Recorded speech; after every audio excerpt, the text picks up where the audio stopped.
হয়, ৰাজ্যৰ সমাগত বিধানসভা নিৰ্বাচনৰ কাৰণে ইতিমধ্যে তৎপৰ হৈ উঠিছে চৰাইদেউ জিলা প্ৰশাসন।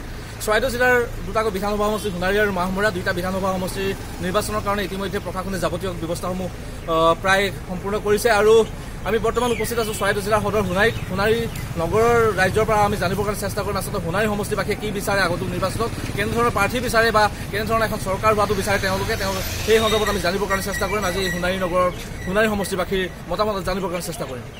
27 তাৰিখে নিৰ্বাচন হ'ব, কি ক'ব নিৰ্বাচনক লৈ আপোনালোকে কেনেদৰে আশা কৰিছে?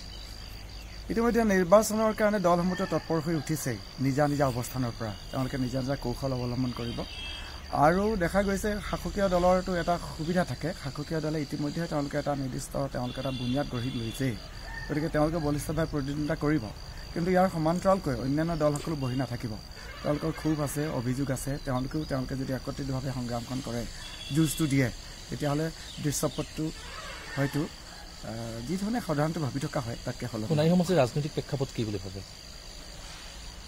ৰাজনৈতিক প্ৰেক্ষাপট এতিয়াতো ক'বলৈ গ'লে এতিয়াতো নিৰ্বাচনটো ঘোষণা হ'লেই। নিৰ্বাচন ঘোষণা হোৱাৰ লগে লগে দলবিলাকে নিজা ধৰণে তেওঁলোকৰ কাম কাজ কৰি যাব। মই এতিয়া কৈ দিয়া অসুবিধা আছে। এতিয়া যিবিলাক প্ৰাৰ্থী আগবাঢ়ি আহিছে, প্ৰাৰ্থীবিলাকে তেওঁলোকৰ নিজৰ প্ৰাৰ্থিত্ব লাভৰ কাৰণে চেষ্টা কৰিব।